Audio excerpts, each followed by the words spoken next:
Assalamualaikum warahmatullahi wabarakatuh.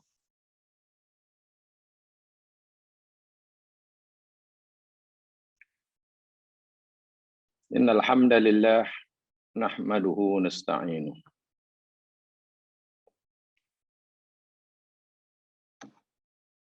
Wa natubu ilaihi wa nastaghfiruh.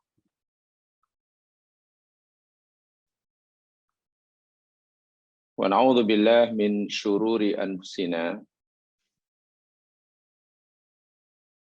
wa min sayyiati a'malina.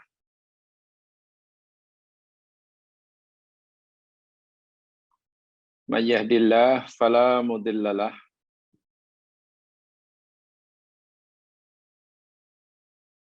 wa may yudlil fala hadiyalah.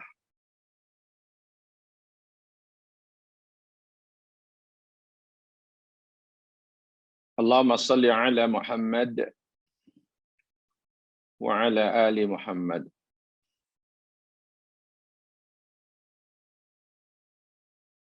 Kama shallaita ala Ibrahim wa ala ali Ibrahim.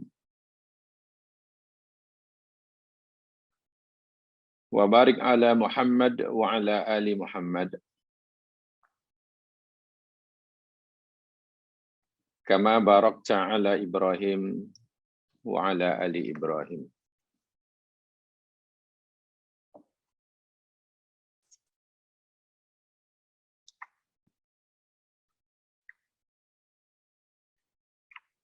Allahumma 'allimna ma yanfa'una wanfa'na ma 'allamtana warzuqna ilman walhamdulillahi ala kulli hal. Allahumma ij'alna minal ladzina yastami'una al-qawla fayattabi'una ahsanah. Ulaika alladzina hadahumullah. Ulaika hum ulul albab.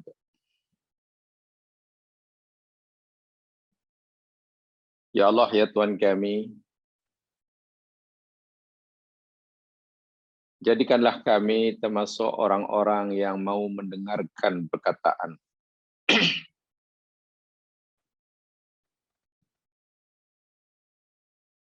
Kemudian merenungkan dan memikirkannya. Seterusnya mereka mengikuti yang terbaik daripadanya.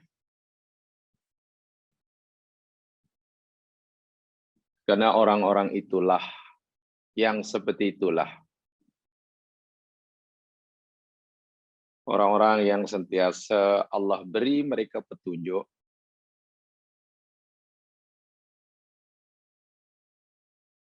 dan mereka itu golongan ulul albab. Allahumma amin.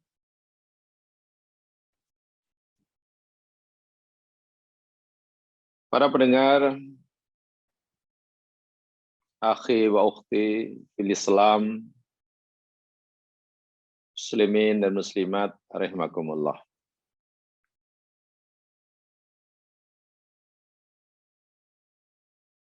Bermula daripada hari ini, kita akan belajar sama tajuk yang baru yang diberikan kepada kita untuk kita pelajari sama. Saya tidak menyatakan saya akan mengajar jamaah, tapi saya mengatakan kita akan belajar sama.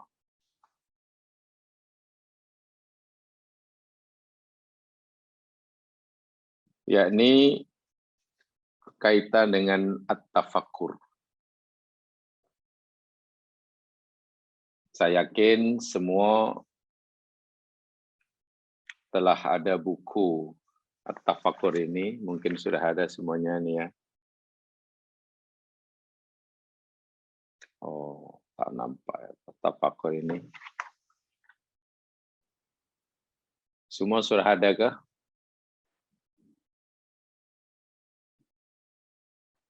Sudah ya, semua sudah dapat. Nah. Kalau semua sudah dapat, kurangnya senang kita merujuknya. Dan bolehlah buat catatan apa-apa yang patut kita catat, keterangan yang patut kita catat, karena saya lihat dalam nota ini ada space, ada ruang kosong cukup luas. Jadi boleh kita gunakan untuk mencatatnya, rekodkannya. Di samping kita tidak perlu masa untuk tercari-cari di dalam Al-Quran. Jadi ini sangat efisien, sangat efektif, sangat mudah, menjimatkan masa, tenaga, dan juga buku nota. Karena boleh dicatat penjelasannya. Jika ada, jamaah ingin mencatatnya, cukuplah di dalam nota ini. Itu digalakkan jamaah memiliki nota ini. Seperti mana yang saya katakan tadi, kita akan belajar sama tajuk At-Tafakkur ini. Saya gunakan istilah belajar sama karena tajuk ini, ataupun amal ini, atau ibadah ini, masih kurang diberi perhatian oleh ramai orang Islam secara amnya, dan oleh kita secara khususnya. Sedangkan perintah bertafakkur di dalam Al-Quran cukup banyak.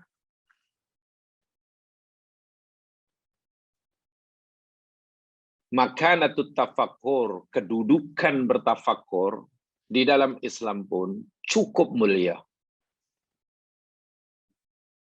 Sehingga ulama-ulama silam mengistilahkan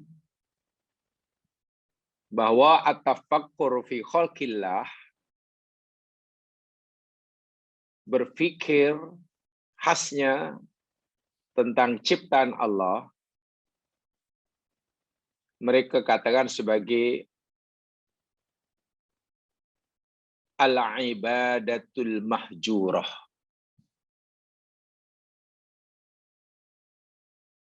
Berpikir tentang ciptaan Allah khasnya, ulama mengistilahkan sebagai ibadatun mahjuratun. Ibadah, jenis ibadah yang sudah ditinggalkan. Subhanallah. Sedangkan bila disebut ibadah, ya merupakan amalan, perbuatan yang mesti dilakukan. Tapi bagaimana ibadah yang mestinya diamalkan sebagai tanggung jawab dan kewajiban, tapi sudah mahjurah, ditinggalkan begitu saja. Banyak faktor yang menyebabkan tafakur ini sebagai ibadah yang ditinggalkan oleh kebanyakan orang. Nanti akan sampai penjelasannya. Hanya sebagai pengenalan pagi hari ini, saya ingin tegaskan bahwa tafakkur di dalam agama Islam ini merupakan faridah min faraidihi. Kefarduan, salah satu kefarduan daripada perkara-perkara yang fardu yang lain. Ibadatun min ibadatihi. Tafakkur tentang ciptaan Allah itu adalah sebagian daripada ibadah yang diganjurkan oleh Islam. Sya'iratun min sya'airihi. Ia adalah salah satu dari syiar agama Islam. Wa aslun min usulihi. Tafakur adalah salah satu dasar, asas, foundation, tiang tertegaknya agama kita, keimanan kita. Tafakur juga hiya ibadatun aliyatul qadri. Tafakur adalah merupakan ibadah yang sangat tinggi kedudukannya. Jalilatus sya'ni. Agung. Suatu yang agung, azimah, dimatus sya'ni. Wasi'atul majal. Tafakur bukan ibadah yang sangat luas bidangnya. Jika sholat mungkin hanya pada waktu tertentu, dengan cara tertentu, dilakukan hanya dalam masa yang terhad. Haji demikian juga, puasa demikian juga, zakat demikian juga, baca Quran demikian juga. Tapi tafakur ini, bidangnya, lapangannya sangat luas. Tidak mengenal masa, tidak mengenal tempat, bahkan tidak mengenal keadaan. Sehingga seorang boleh melakukan di mana sahaja, bila mana sahaja, bahkan terhadap apa sahaja. Sama ada seorang diri, ataupun beramai-ramai. Azimatun naf'i. Tafakur ibadah yang sangat besar manfaatnya. Hiya ibadatul anbiya wal mursalin. Tafakur itu merupakan ibadah para nabi dan para rasul. Wal ulama'i was salihin. Ibadah yang dilakukan oleh para ulama, cendekiawan, ilmuwan, dan juga orang-orang yang soleh.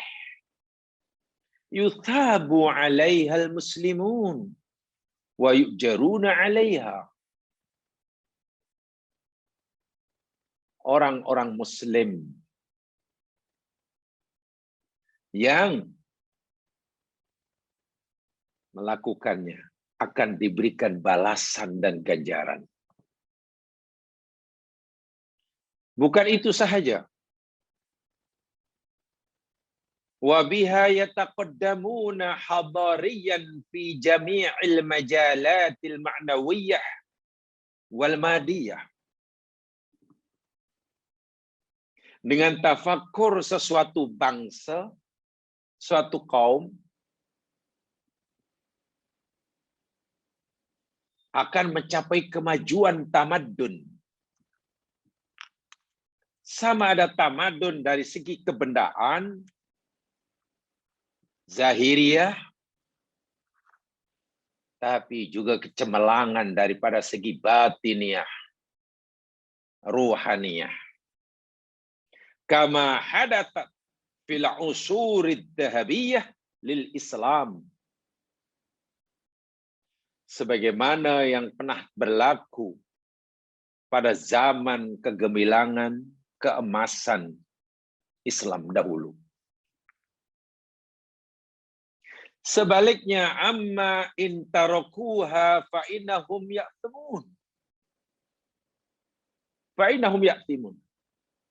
Adapun jika manusia, khasnya orang Islam, meninggalkan ibadah yang mulia ini, sesungguhnya mereka akan berdosa. Wa yata'akhkharun, dan mereka pasti akan mundur ke belakang. Menjadi bangsa yang mundur, yang terbelakang. Wa yataqahqarun ilal wara, makin mundur ke belakang daripada pelbagai aspek kehidupan, ima kehidupan zahiriah, wa ima kehidupan ruhaniah. Sebelum kita bicara lebih lanjut, jamaah sekalian, kita kena sepakat dahulu. Kita kena mencari titik temu dahulu tentang pengertian tafakur ini. Karena begitulah cara kita belajar. Bila kita belajar sesuatu tajuk, kita kena sepakati dahulu tentang pengertian, definisi, takrif apa yang kita nak bicarakan. Bila kita tidak sesuai itu, nanti macam-macam. Yang ini memahami tafakur itu seperti ini, yang ini takrifnya sini, ya kacau nanti. Mana kita nak jelaskan, ikut definisi yang mana. Jadi supaya terarah, pembelajaran kita ini, sedikit saya ingin sampaikan, yakni tentang pengertian tafakur ini. Jamaah yang dirahmati Allah sekalian, dari segi bahasa, tafakur ikut wazan tafa'ala ya tafa'alu, daripada fakara, fa, kaf, ro. Huruf fa, kaf, ro. Daripada fa, ka, rof lah timbul dalam bahasa Melayu kalimat fikir, berfikir. Macam-macam ulama memberikan pengertian dari segi bahasa. Ada yang berkata bahwa fakara itu dari segi bahasa, yakni taraddudul qalbi bin nadhari wa tadabburi li talabil ma'ani.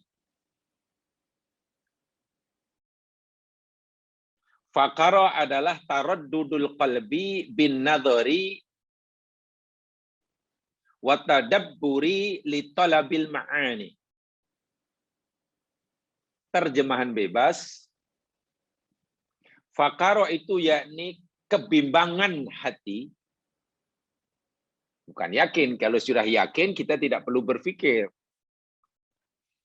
Kita melihat sesuatu dan kita belum pasti sesuatu itu apa. Sehingga ada semacam taraddud dalam hati. Bimbang. Iya ya, apa sebenarnya? Keinginan untuk tahu sangat kuat, sementara dia belum mengetahui dengan pasti apa yang belum tahu. Jadi hati taraddud.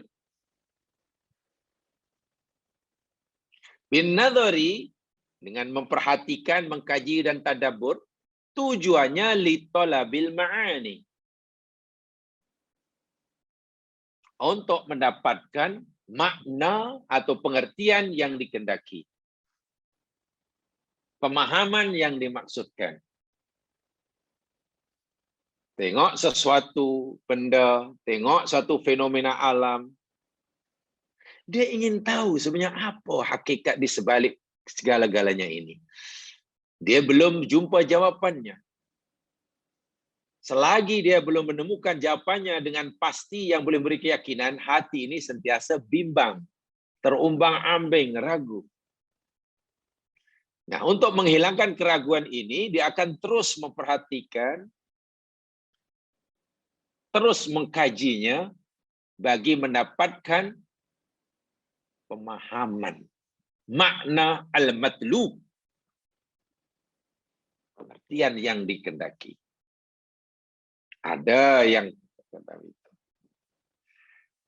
Ada yang memberikan pengertian yang lebih mudah lagi. I'malul aqli fil ma'lum lil mausul ila ma'rifatil majhul. Fikir itu i'malul aqli fil ma'lumi lil wusuli ila ma'rifatil majhul. Terjemahan bebasnya, mendaya gunakan akal. Maaf, saya menggunakan bahasa yang mungkin agak baku sedikit, karena ini pengertian. Saya tak akan menggunakan mendaya gunakan. Jadi dua kalimat. Mendaya gunakan akal, anugerah Allah, dalam perkara yang boleh diketahui untuk mencapai pengetahuan yang belum diketahui. Lagi bingung juga kita. Artinya objek tafakur itu mesti benda yang boleh diketahui. Tapi kalau benda itu tidak mungkin kita ketahui, ya kita tidak perlu tafakur. Contoh, zat Allah Subhanahu wa taala. Kita tidak perlu berfikir, bahkan tidak dibenarkan memikirkan zat Allah. Karena hakikat zat Allah tidak mungkin diketahui oleh kita. Sebab itu tentang Allah wajib kita iman. Bukan lagi tafakur. Sehingga ada ungkapan yang sangat popular, tafakkaru fi khalqillah wa la tafakkaru fi dzati. Ada ungkapan popular begitu. Itu bukan hadis ya. Berfikirlah kamu tentang ciptaan Allah. Dan jangan berfikir tentang zat Allah. Kenapa dibezakan? Ya, karena objek tafakur ini sesuatu yang mungkin boleh diketahui. Bukan yang mustahil diketahui. Objeknya suatu yang maklum. Tetapi kita belum mengetahuinya. Jadi kita daya gunakan akal kita, pikiran kita, maksudnya akal kita, untuk mengetahui sesuatu yang boleh diketahui, yang waktu itu kita belum tahu. Kalau kita sudah tahu, berpikir tidak diperlukan lagi. Bermakna, benda yang kita sudah tahu, kita tidak perlu berpikir. Atau benda yang tak mungkin diketahui, contohnya Allah Subhanahu wa taala, ada Allah, surga itu tidak perlu dipikir, ya misalnya diyakini. Macam mana nak mengikat hakikat surga? Nabi pun memberitahu kita, surga itu yakni mala ainun ra'at. Mata tak pernah melihat. Wala udhunun sami'at. Telinga, pendengaran tak pernah dengar. Wala khatara fi qalbi bashar. Hati manusia tak terlintas dalam hati manusia. Terbayang pun tidak. Maksudnya apa yang kita bayangkan surga seperti itu, surga tidak seperti itu. So, macam mana? Apa yang kita bayangkan itu pun surga tidak seperti itu, apalagi yang kita fikirkan. Sedangkan imajinasi manusia ini jauh lebih berleluasa, lebih bebas daripada fikirannya. Kan begitu kan? Ruang lingkup berimajinasi itu lebih luas jemaah sekalian berbanding tafakur. Jadi kalau imajinasi kita pun tidak mampu mencapainya, bagaimana kita memberkahikannya? Sebab itu surga tak perlu difikirkan, diyakini kewujudannya. Yang kita fikirkan yakni benda yang mungkin boleh diketahui, tapi kita belum tahu. Bermakna yang sudah tahu, kita tak fikirkan. Contoh, kalau depan kita katalah ada cawan, kita tahu itu cawan, ya sudah tak payah difikirkan cawan atau bukan. Kita sudah tahu, yakin itu cawan. Di situ pikiran tak perlu berpikir. Yang patut kita pikirkan, yakni mungkin ini terbuat dari apa ya? Bagaimana cara buatnya ya? Kalau dibuat daripada tanah, macam mana tanah? Itu boleh kita pikir karena kita belum tahu.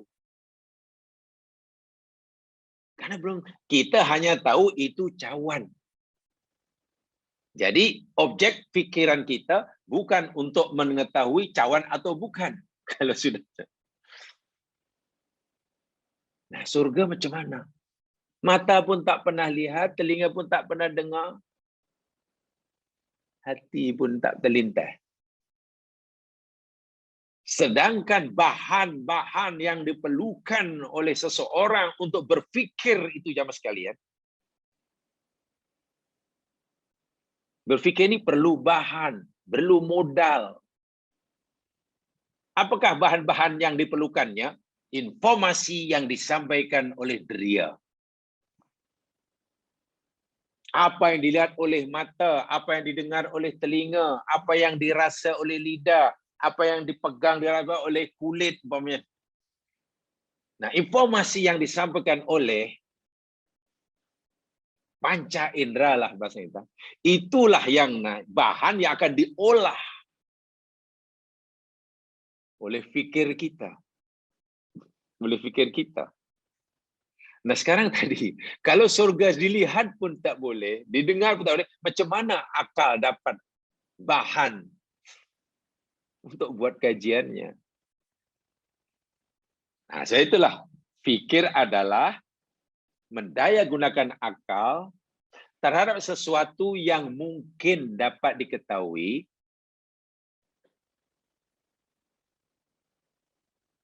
yang kita belum ketahui sebab itu. Nah, itu sila. Bahkan ada pengertian yang sederhana, yang bagi saya paling mudah, ringkas, pendek. Kenapa ya ulama berbeza pendapat yang sekian tentang makna fikir? Ya, karena ini benda yang abstrak. Satu benda yang abstrak, benda yang abstrak, susah ditakrifkan. Susah. Lainlah kalau benda itu nampak, senang ditakrifkan. Benda yang nampak, senang. Apa ya benda yang abstrak? Pasti ulama berbeza pendapat. Bacalah kitab tentang ihsan, tentang perasaan dalam hati, tentang asyauq, rindu, tentang hub, tentang khauf, tentang roja. Pasti takrif yang dengan ulama berbeza. Karena yang nak ditakrifkan itu sesuatu yang abstrak, apalagi kaitannya dengan perasaan. Aktiviti jiwa itu susah sekali ditakrifkan. Hanya bukan tidak mungkin untuk difahami. Jadi ada takrif yang mudah, contohnya diberikan oleh Imam Al-Farahi. Fikir itu ialah an-nazaru fima wara'a syai'. Barangkali ini yang mudah diingat. Barangkali ini yang paling mudah diingat. Berfikir ialah, tafakur ialah, an-nazaru fima wara'a syai'i. Memandang pada apa yang di sebalik sesuatu. Itu berfikir. Berfikir yakni memandang, melihat apa yang ada di sebalik sesuatu. Karena sesuatu yang dipandang, ya tak perlu fikir, yang ada di baliknya. Jamaah sekalian, sekarang kita sedang diuji oleh Allah sudah 1 tahun lebih dengan musibah Corona, COVID-19. Pandemik Corona melanda dunia. Semua faham, semua tahu. Nah, apa itu? Tafakurnya di mana? Objeknya. Apa sebenarnya yang ada di sebalik ini semua? Ingat, ini adalah ketetapan Allah. Ini ketetapan Allah. Kehendak Allah. Itu kita yakin itu. Dan kita boleh lihat kesannya. Oh, kesannya semua orang susah. Tafakur, yakni kita coba berusaha memahami, mengerti, seterusnya meyakini apa yang ada di sebalik ini semua. Sebab Allah Subhanahu wa taala tidak pernah melakukan sesuatu, menciptakan sesuatu, menghendaki sesuatu tanpa hikmah. Allah tidak pernah melakukan menghendaki sesuatu sia-sia.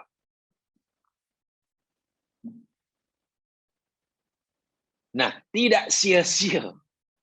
Tiadanya kesia-siaan. Hikmah. Itu tidak nampak. Sebab kalau kita lihat kebaikan. Sebab mana mungkin Allah tidak hendaki keburukan. Dalam Quran sudah dinyatakan, biyadikal khair. Di tanganmu ya Allah segala kebaikan. Maknanya tidak ada perkara yang buruk yang datang daripada Allah.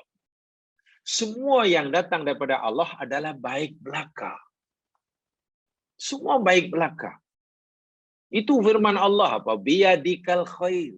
Di tanganmu ya Allah segala kebaikan. Kalaupun ada keburukan berlaku di dunia itu hanya menurut pandangan kita, bukan daripada pandangan Allah. Ini pernah kita pelajari dahulu ya. Mungkin cara berpikir seperti ini hendaklah pahami betul-betul. Saya pernah bagi contoh dahulu. Cacat dan tak cacat. Itu kan hanya dalam pandangan kita. Manusia selama ini dicipta oleh Allah, punya sepasang mata, sepasang telinga, ada hidung, ada mulut, ada 2 tangan, 2 kaki. Sehingga bila ada bayi lahir, seperti itu keadaan sifat itu kita akan, oh bayi ini sempurna. Karena biasanya begitu. Katalah tiba-tiba ada bayi lahir, matanya hanya 1 di tengah,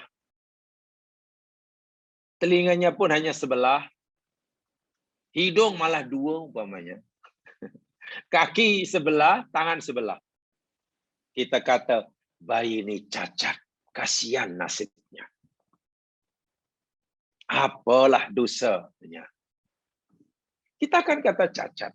Kenapa? Tangan sebelah, kaki sebelah, mata 1 aja. Kenapa kita kata cacat? Ya, kerana berbeza dengan biasanya. Kerana umum orang, mata 2, kaki 2, tangan 2. Ini 1, cacat. Sekarang kita balik. Jika sekiranya Allah mencipta manusia daripada zaman Adam AS hingga hari ini, setiap manusia dicipta mempunyai 1 mata saja, mata hanya 1, tangan sebelah, kaki 1, semua manusia macam tiba-tiba ada bayi lahir, mata ada 2, tangan 2, kaki 2. Apa kata kita? Cacat bayi ini, kasihan lah, apalah dosanya. Mata sampai 2, tangan 2, kasihan betul. Kita kata cacat. Kenapa? Karena tidak seperti biasanya.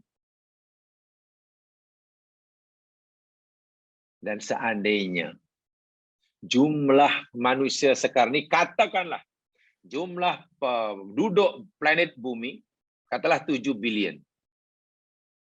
7 bilion manusia, katakanlah. 3 bilion 500 juta atau 3 bilion setengah manusia, kaki 2, tangan 2, mata 2. Sementara yang 3 bilion 500 juta, kaki 1, kaki sebelah, tangan sebelah, mata 1. Coba, mana yang cacat, mana yang sempurna? Kita tak tahu mana yang cacat ya, kenapa ini? Sebab itu sahabat, baik daripada pandangan Allah, tidak ada benda yang tidak baik. Allah maha sempurna, biyadikal khair.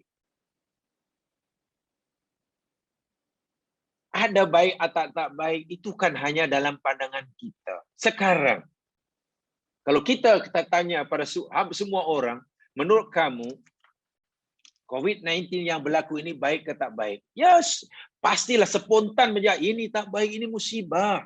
Susah. Tengok negara kita. Apa yang terjadi dengan negara kita?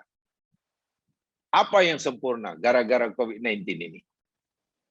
Orang dibuang kerja, yang ada kerja, dan tidak ada kerja, yang ini, yang semua rusak. Ekonomi rusak, politik huru-hara, rusaklah. Jadi menurut kamu, ya jelaslah ini benda yang tak baik. Itu kan kata kita. Tapi Allah kata biyadikal khair. Nah, berfikir itu kita melihat yang ada di sebaliknya itu. Melihat kebaikan di sebalik keburukan tadi. Jadi itu tidak mudah. Sehingga nanti bila kita tertimpa musibah, keburukan pun paling tidak kita mampu bersabar. Alhamdulillah, mungkin kita boleh ridha. Dan bukan mustahil kita bahkan bersyukur dengan musibah itu. Jika kita benar-benar dah nampak kebaikan di sebalik keburukan yang kita fikirkan tadi. Sesuatu yang kita fikir buruk tadi. Nah, usaha yang kita lakukan untuk melihat, memandang apa yang ada sebalik sesuatu, itulah namanya berfikir. Tafakur. Jadi tafakur itu luar biasa, itu ibadah luar biasa. Allah ciptakan siang dan malam. Untuk apa itu? Allah bagi kita makan dan minuman. Untuk apa itu? Ya kalau kita hanya oh ini makanan, ini minuman, ini sedap, ini tak sedap, ini saya suka, ini tak. Bukan, itu kita belum berpikir. Itu belum pikir. Oh, kenapa? Oh ini sudah malam. Tengok matahari sudah terbenam. Oh ini sudah siang, tuh matahari terbit. Belum berpikir. Allah, saya katakan tadi, Zat yang maha bijaksana. Allah yang punya sifat Al-Barru, yang maha banyak kebaikannya. Pasti ada matlamat, ada tujuan. Bukan suka-suka. Menciptakan siang jadi malam, malam jadi siang. Nah, tujuan utama, tujuan yang besar daripada penciptaan bumi, langit, dan isinya. Termasuk fenomena-fenomena yang berlaku di alam semesta. Yang ada di sebalik kejadian yang dapat dilihat oleh mata kita. Itulah yang hendaklah kita jadikan objek tafakur kita. Jadi kemampuan kita melihat lebih jauh, lebih dalam. Karena kita coba melihat, memahami sesuatu yang ada di sebalik sesuatu. Yang ada di sebalik sesuatu. An-nadhar fima wara'a syai'. Luar biasa, itu susah memang. Ya mungkin karena susahnya itulah dinyatakan oleh ulama berpikir itu ibadah mahjurah. Allahu Akbar.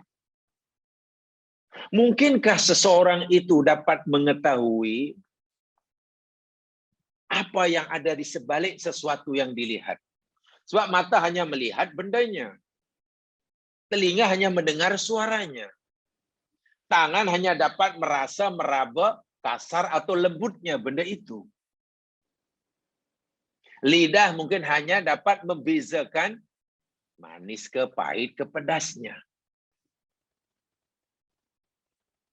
Macam mana kita nak mengetahui di sebalik itu? Untuk apa ya? Takkan kita kata, ya untuk apa ya Allah cipta ini semua ini? Buat apa ya Allah cipta itu yang cili itu pedas? Yang gula itu manis, buat apa ya? Yang ini kasar, ini lembut, ini sejuk, ini panas, buat apa? mendaya gunakan akal untuk memahami tujuan Allah menciptakan semua yang ada di sebaliknya. Itulah aktiviti fikir. Itulah yang Islam amat galakkan dalam kehidupan. Itulah ibadatun azimah, jalilatus sya'ni, yang akan diberi pahala yang besar bagi orang yang melakukannya.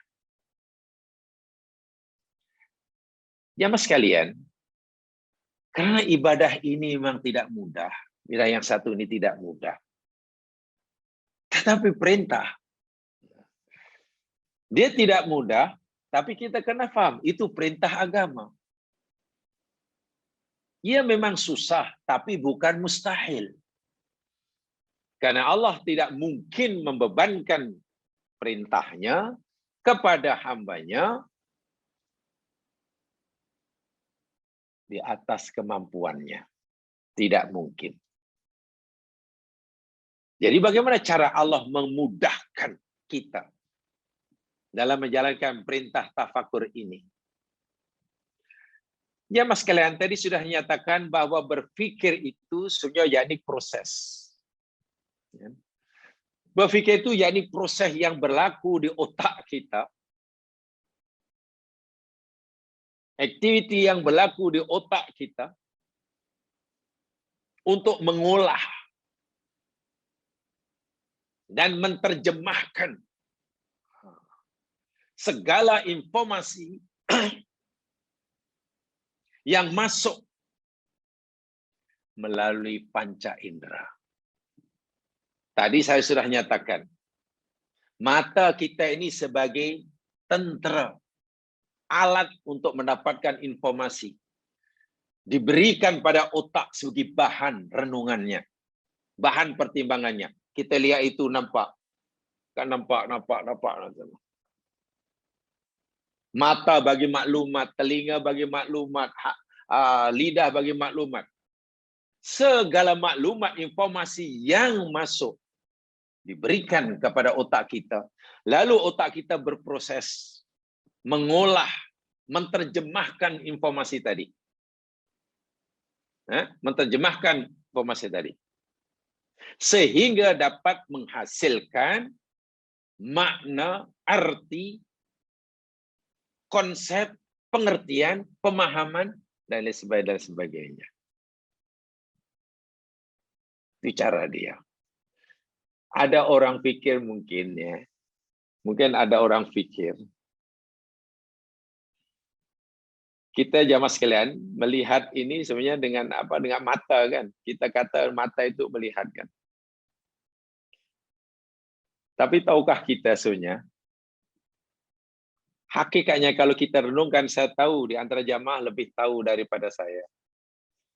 Saya hanya belajar daripada pembacaan, bukan belajar secara bersungguh-sungguh, mungkin seperti jamaah sekalian. Kalau kita melihat pokok dan kita nampak pokok, mungkin kita pikir karena mata kita itu sehat ya. Sebenarnya tidak. Kita boleh lihat itu karena rupanya. Jadi ada bayang-bayang pokok tadi disimpulkan. Siapa yang menyimpulkan yang itu pokok sehingga kita nak melihat? Otak kita bagian belakang. Otak kita bagian belakang, tempat yang akan paling gelap dalam otak kita. Di situ ada gambar pokok. Sehingga kita dapat menyimpulkan, oh pokok. Dan informasi maklumat tadi disampaikan oleh mata. Masuk dalam otak, melalui impal-impal elektrik, sehingga alam dan isinya ini sebetulnya gambar itu ada dalam otak bagian belakang. Sebab itu jika otaknya rusak bagian belakang, tak nampak apa-apa, tak dengar apa-apa. Tapi lagi-lagi itu baru informasi daripada panca indera. Nah, segala informasi yang masuk dalam otak, lalu otak berproses untuk mengolahnya, untuk menerjemahkan informasi tadi. Ya, semacam stimulus lah. yang masuk melalui panca indera tadi untuk dapat menghasilkan arti, pengertian, ataupun konsep. Ini berpikir. Jadi saya tekankan mungkin definisi makna yang ketiga itu yang mudah diingat. Berpikir yakni berusaha memandang, memahami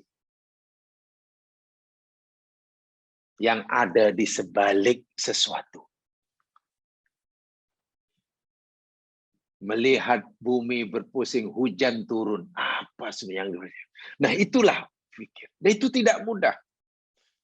Saya yakin dan kita yakin ya masa Allah turunkan hujan bukan hanya untuk kita pandang. Turunnya itu. Kita yakin itu. Allah ciptakan lautan bukan untuk kita nikmati keindahannya. Oh, cantik ya, bukan. Lebih daripada itu. Dan lebih dahsyat lagi. Allah ciptakan kita hidup di dunia. Apakah Allah ciptakan kita hidup di dunia hanya untuk hidup semata-mata? Tidak. Allah tidak hidupkan kita untuk semata-mata hidup. Tidak. Sama sekali tidak. Oh, ada tujuan. Kita cakap itu ya untuk makan. Ruginya lah kita dijadikan hidup untuk makan. Ya, kita dijadikan hidup supaya bekerja. Siapa yang mau kalau tujuan hidup ini untuk bekerja? Ya, kita diciptakan hidup ini supaya kita berkeluarga. Siapa yang mahu? Semua itu ketetapan Allah tadi, suruhan Allah dan Allah tadi, ada sesuatu kebaikan, hikmah yang luar biasa yang ada di sebaliknya. Nah, yang ada di sebaliknya itulah yang perlu kita coba dapatkan. Coba kita raih dengan cara mendaya gunakan dengan cara yang paling maksimal anugerah Allah yang bernama otak. Di situ tepatnya tafakkur. Yang sebetulnya jam sekalian nanti akan sampai penjelasannya, mungkin mukadimah ini agak panjang nanti ya sebelum kita masuk ayat demi ayat.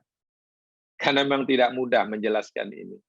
Sebenarnya tafakur ini jamaah sekalian hanya sebagian sahaja daripada ciri ulul albab. Karena ulul albab ini punya ciri lain yang tak kalah pentingnya selain tafakur. Ada nanti. Tapi tajuk buku kita ini tafakur ulul albab. Tidak mengapa. Hanya saya sampaikan, tafakur itu hanya sebahagian. Okelah secara umumnya, tafakur itu hanya 50%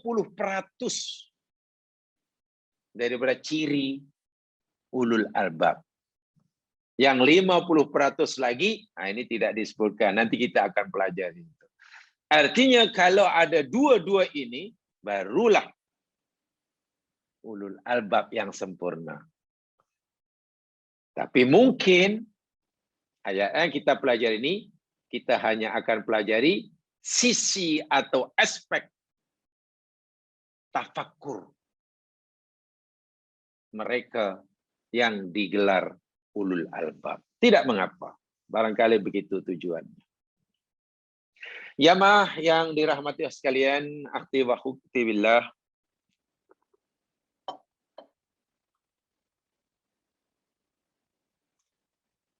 Satu perkara yang perlu kita yakini, tadi saya sudah katakan, berpikir adalah usaha kita untuk melihat, memandang yang ada di sebalik sesuatu.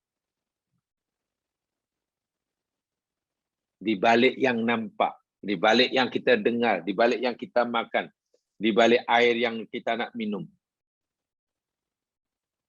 Contoh kecil lah. Dalam surah Al-Waqiah kan dinyatakan, setiap kali kita nak minum kan Allah tanya dulu. Afara'aitumul ma'alladzi tashrabun. Kamu tak fikir ke? Sudahkah kamu lihat, sudah kamu renungkan air yang kamu nak minum tuh? Kita sudah nampak ini air, tak perlu fikir. Air bukan, air itu bingung, masih bingung tuh. Ya, ini air. Kemudian Allah suruh kita mencari, memahami yang ada di sebalik air yang kita nak minum. Iya ya, air ini di sini bukan tiba-tiba di sini.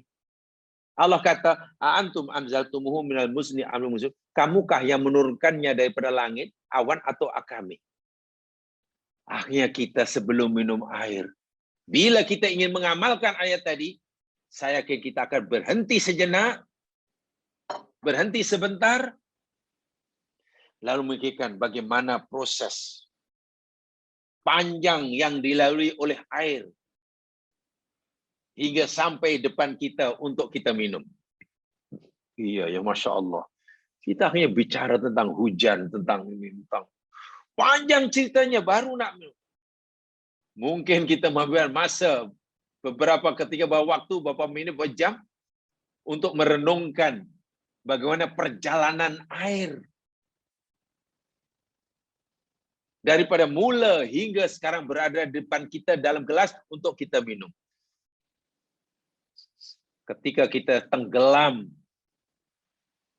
dalam usaha mencari jawaban, mungkin sudah hilang dahaga. Mungkin. Kenapa hilang dahaga? Kata ahli ihsan, bila jiwa seseorang itu sudah mendapatkan siraman airnya, dahaga fisikal itu sudah tidak terasa. Orang yang sudah menemukan jawaban bagaimana air boleh dapat sampai ke depannya, begitu dahsyat sekali kuasa Allah, apalagi air ini, Masya Allah, ya, mempunyai zat yang bermacam-macam, kandungannya bermacam-macam. Dikagum akhirnya, subhanallah, subhanallah, Allahu Akbar. Hatinya tiba-tiba makin lembut, makin tenang, makin tenang. Apa tidaknya? Ala bidzikrillahi tatmainnul qulub. Karena dia sudah dapat melihat kebesaran Allah. Dia sudah melihat keagungan Allah, kebijaksanaan Allah, rahmat Allah di dalam air yang hendak diteguknya. Hasil daripada fikiran yang panjang tadi. Tiba-tiba hati menjadi sangat tenang. Bila hati sudah sangat tenang, jemaah sekalian, hausnya fisikal, dahaganya tekak itu tiba-tiba menjadi hilang. Itu orang yang sudah makomnya sangat tinggi. Allah tidak melarang kita menghilangkan dahaga tekak. Tidak melarang. Tapi sebelum melakukannya, Allah suruh kita, awak kena fikir dahulu. Jangan hanya pandai menikmati, tapi Anda tidak memahami, tidak berusaha memahami bagaimana perjalanan panjang air yang tidak kamu minum itu daripada mula hingga akhirnya. Siapa yang menggerakkannya? Siapa yang menghendakinya? Semuanya itu berlaku seperti itu. Bahkan di ayat rangkaian ayat air tadi, Allah katakan lau nasya'u la ja'alnahu ujajan.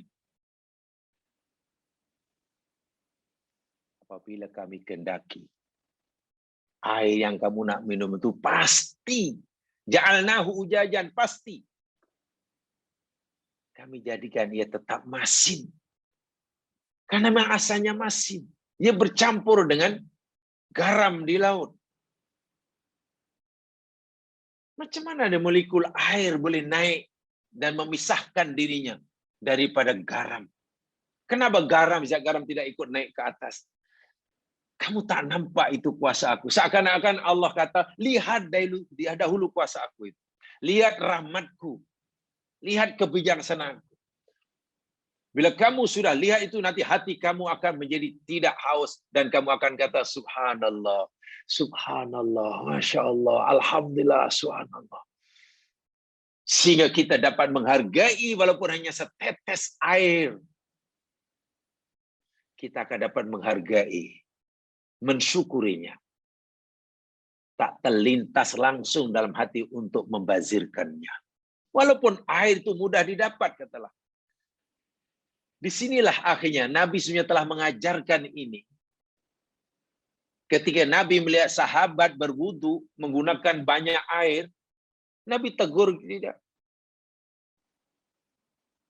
Ma hadha saraf? Hai sahabat, ini pembadiran apa ini? Kemewahan berlebih-lebihan apa ini? Wudu aja. Sahabat yang ditegur tadi karena gunakan air berwudu ini sangat banyak. Lalu sahabat tadi tanya, ya Rasulullah fil wudu saraf? Ya Rasul, adakah dalam berwudu pun ada pembadiran air? Ya. Iya. Boleh berlaku pembadiran. Walaupun kamu berwudu di air yang mengalir. Coba, apa coba maksudnya itu? Kita wudu di sungai yang mengalir, dan kita guna air, itu pun Nabi, iya ada pembadiran. Wahal air yang kita pakai itu jatuh lagi. Coba fahami, baca hadis tadi dan fahami. Nanti betul-betul. Kan kita agak bingung. Macam mana memahami hadis Nabi?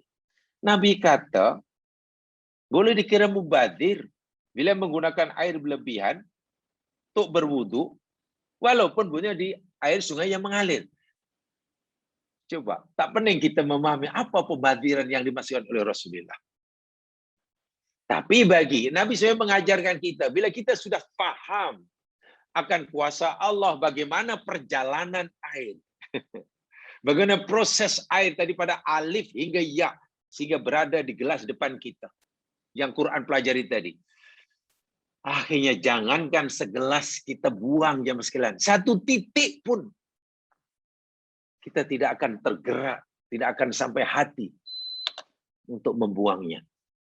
Karena di situ kebesaran Allah, rahmat Allah, kebijaksanaan Allah kelihatan begitu jelas sekali.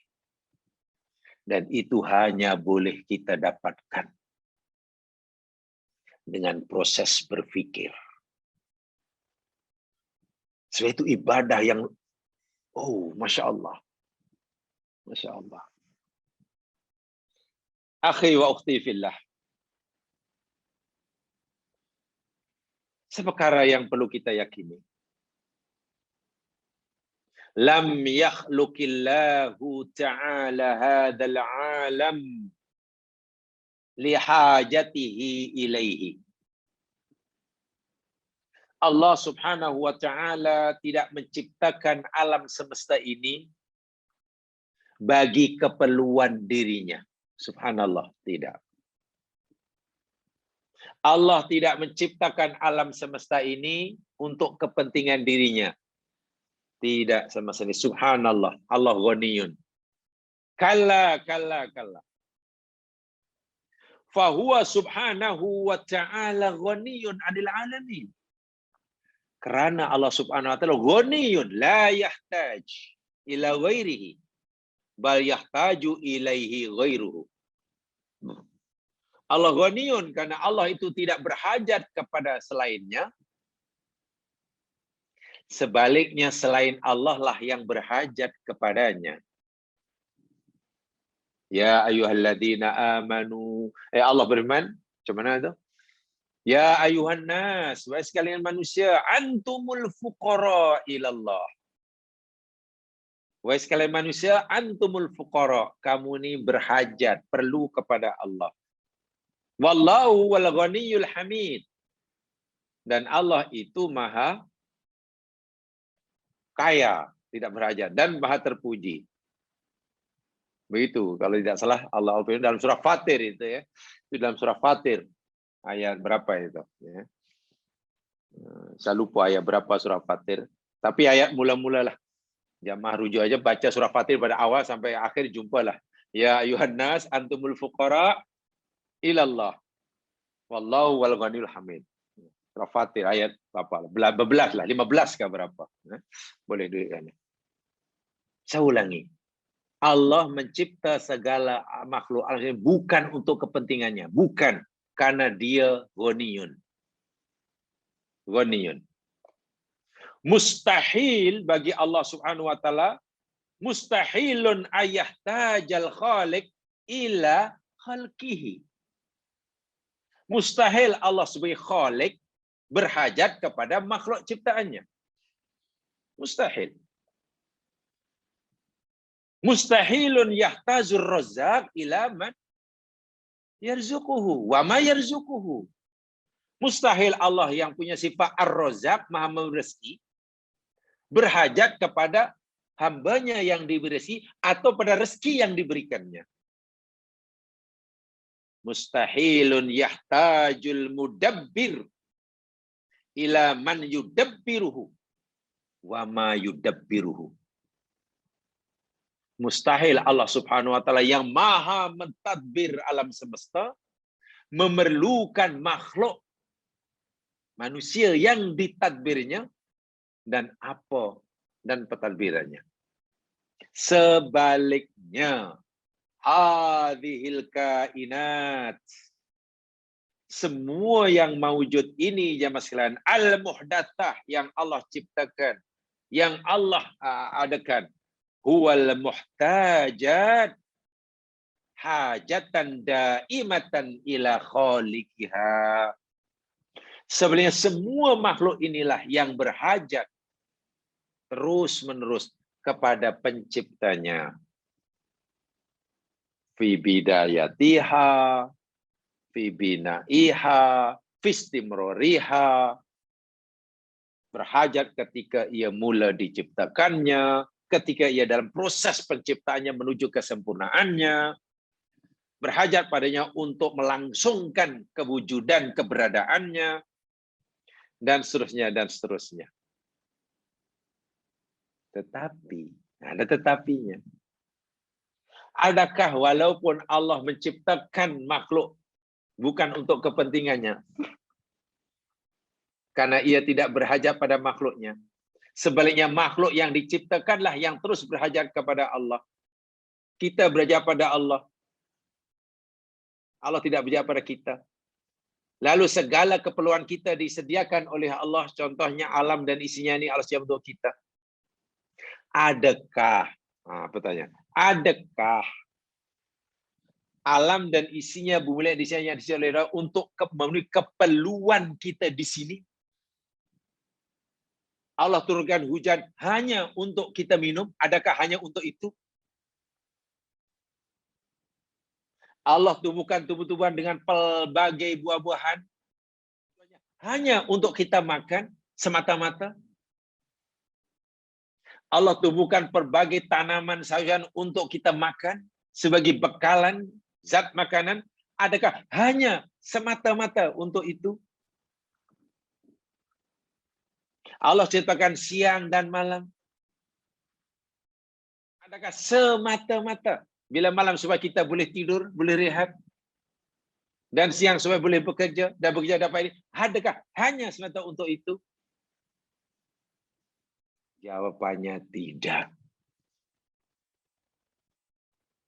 Ada tujuan, ada hikmah yang lebih besar daripada itu.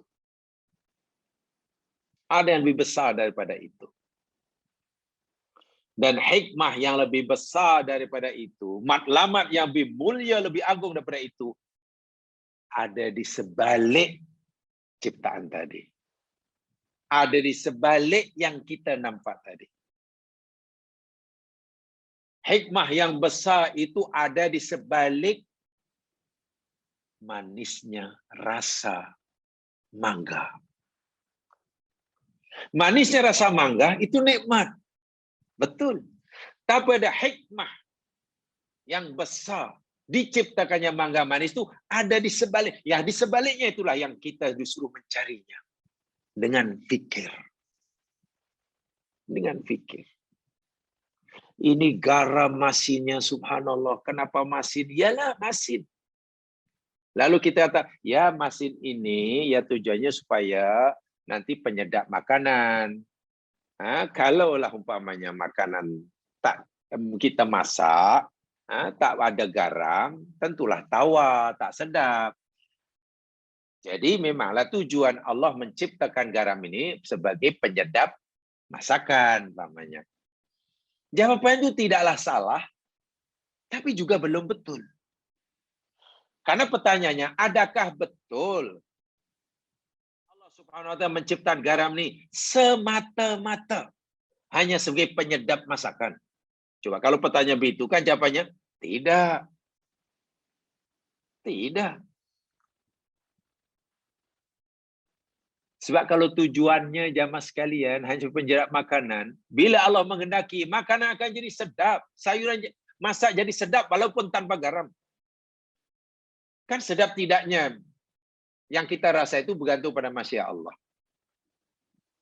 Sebab itu kalaulah kita baru dapat berfikir, baru dapat memahami bahwa tujuan garam hanya sebagai penyedap makanan, tolong ditambahkan. Usaha itu ditambahkan lebih. Dipahami di sebaliknya. Kenapa ya? Garam dijadikan masin. Takkan tujuan hanya sebagai penyedap, merasakan. Sederhana sekali. Takkan sekecil itu tujuan Allah menciptakan garam. Hanya supaya masakan sedap. Memang kalau tak sedap jadi apa? Coba. Takkan sesederhana itu. Sekecil itu tujuan Allah menciptakan garam masin. Kemudian kalau makan sedap jadi apa? Sedap nanti jadi kotoran. Allahu Akbar.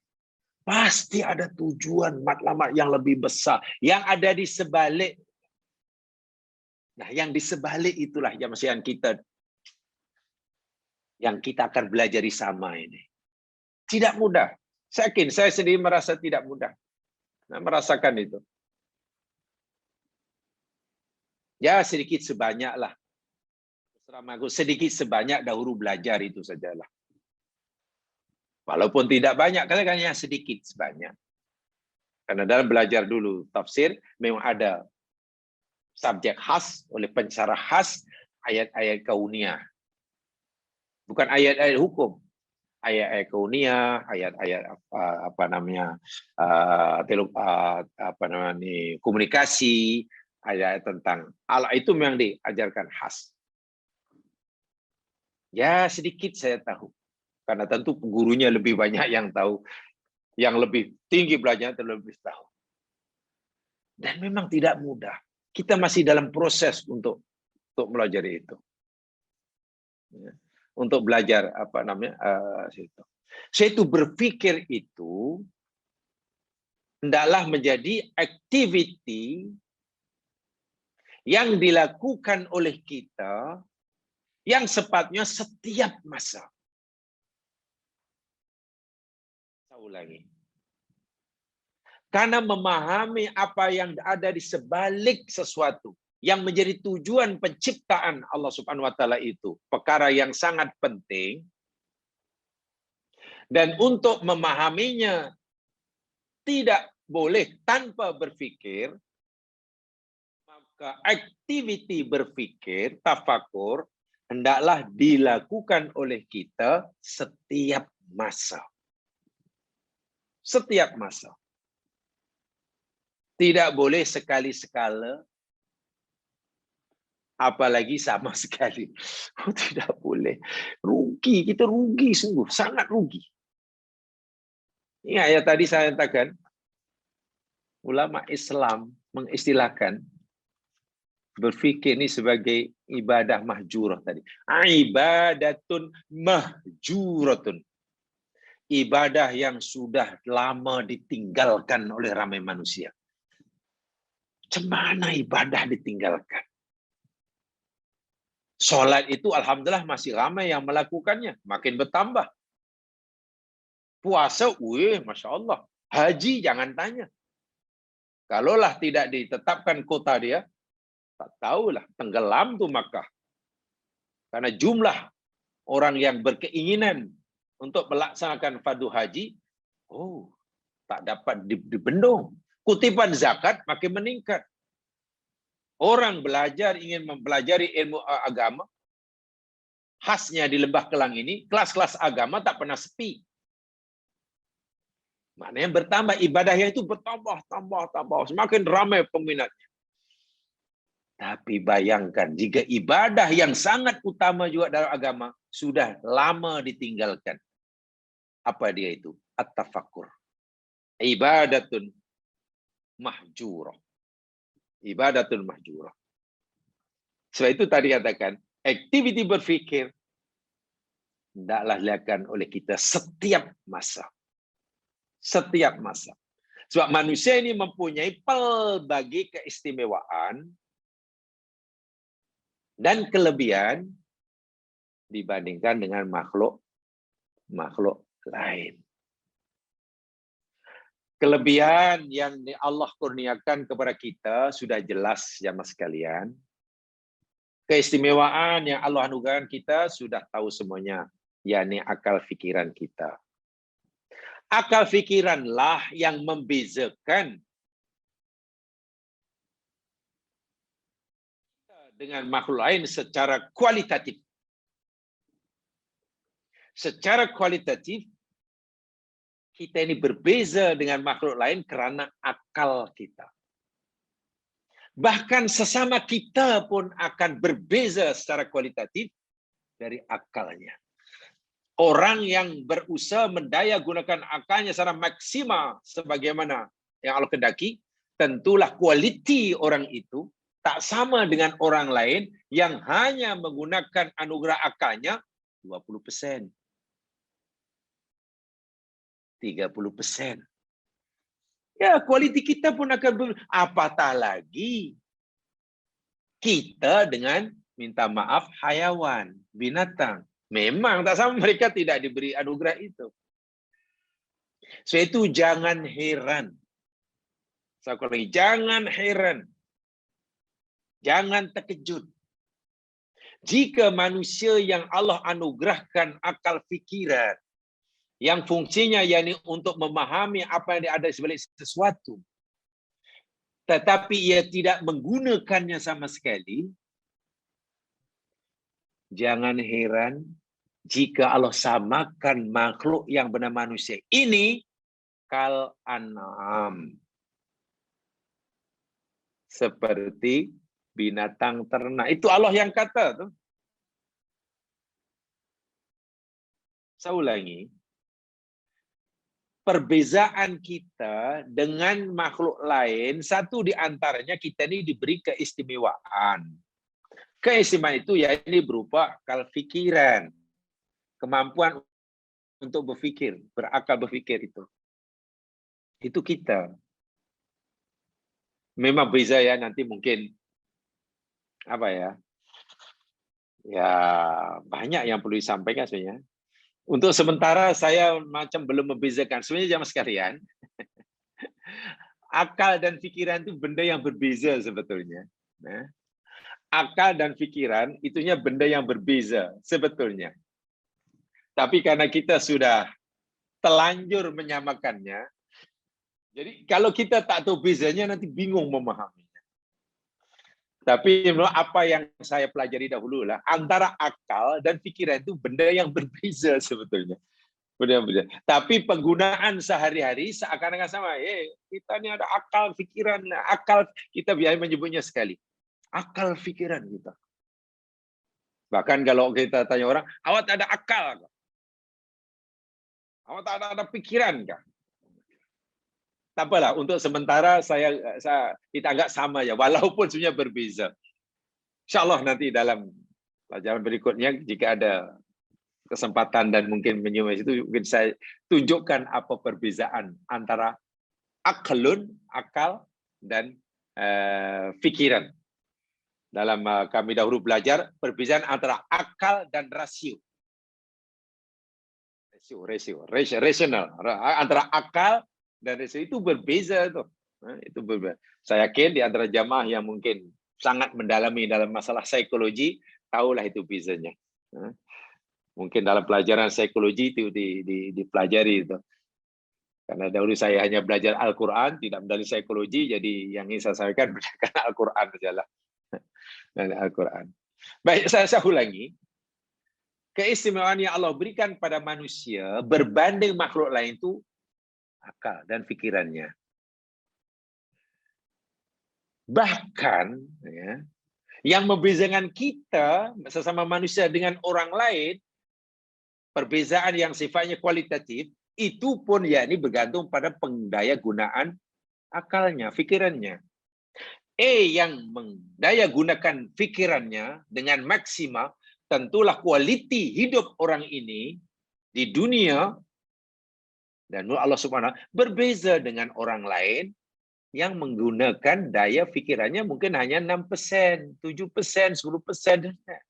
Ya, kita dan orang lain pun berbeza. Kita dengan hayawan memanglah berbeza karena kita ada ini, mereka tidak ada. Sebab itu, saya ulangi, jangan heran, jangan terkejut. Jika Allah menyamakan manusia yang diberi anugerah ini, akal pikiran, tapi tidak didaya gunakan sama sekali. Allah samakan seperti mana Al-An'am. Bahkan lebih teruk Allah kata, balhum adallu. Mereka ini lebih sesat. Adallu, lebih sesat. Walaupun namanya manusia. Walaupun mereka ini bergelar sarjana. Walaupun ini mungkin boleh apa namanya. Tapi Quran kata mereka lebih sesat daripada lembu. Jika ininya tidak difungsikan.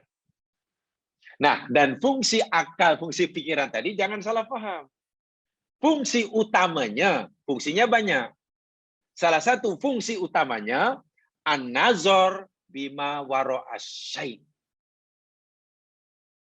Memandang, memerhati, memahami yang ada di sebalik sesuatu. Itu fungsi utamanya. Fungsinya banyak. Satu dia yang paling utama, memahami, coba mengerti apa yang ada di sebaliknya. Karena apa yang ada di sebalik sesuatu itu semuanya baik belaka. Bagi kita, jika kita menemukannya, tidak ada yang buruk.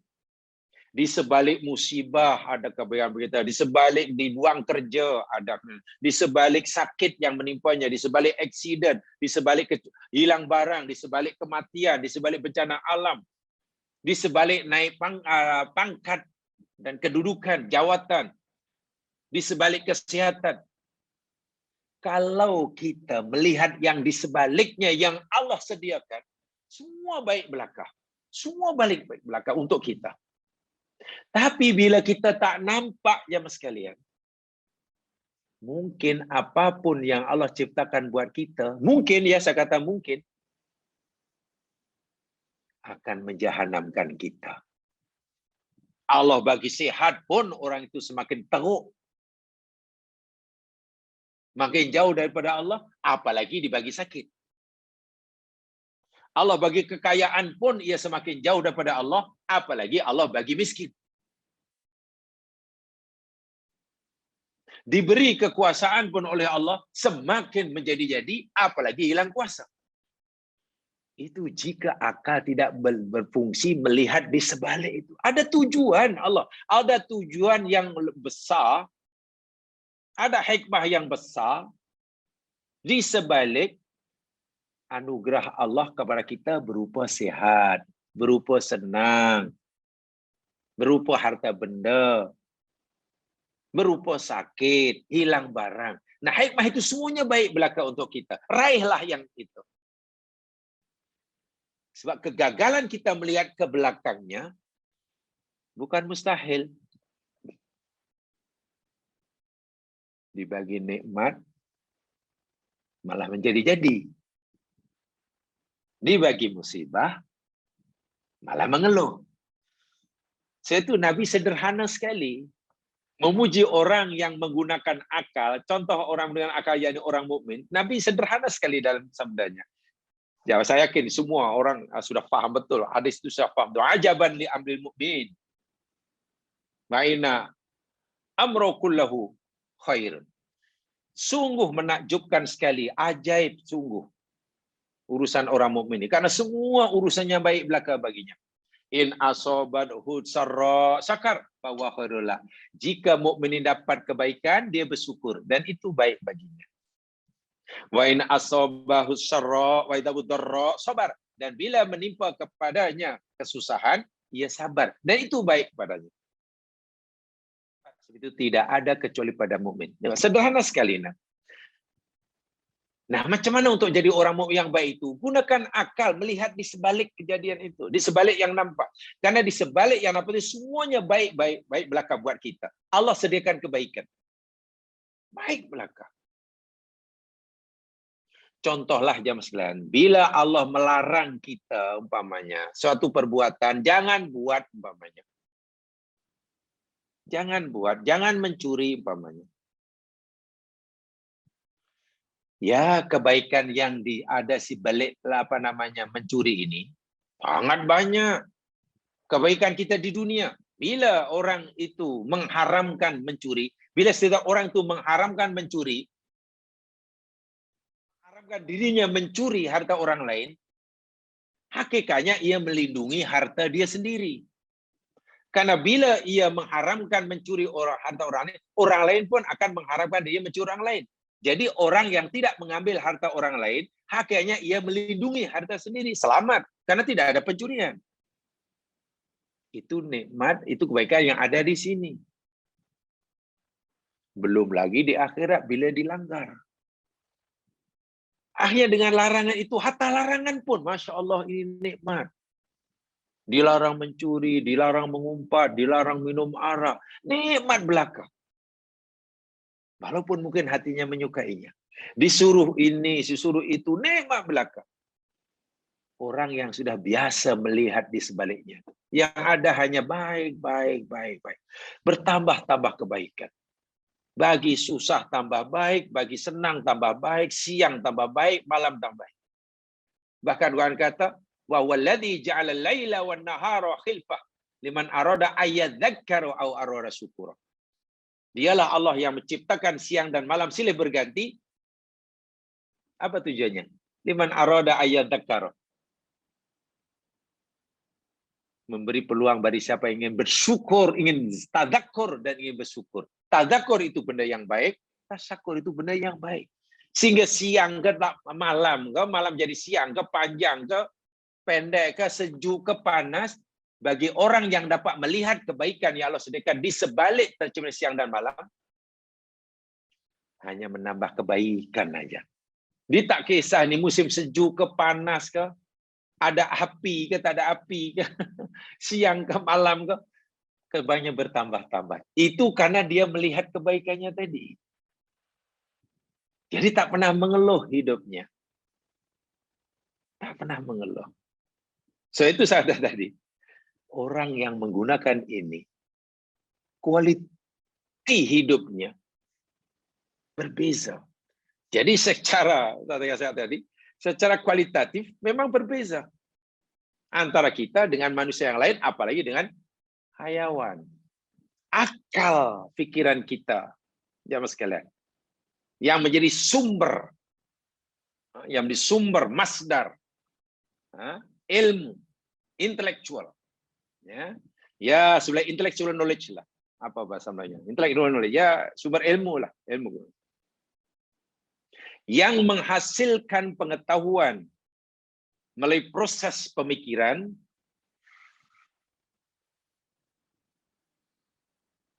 letaknya di sini. Kita semua ingin punya ilmu banyak.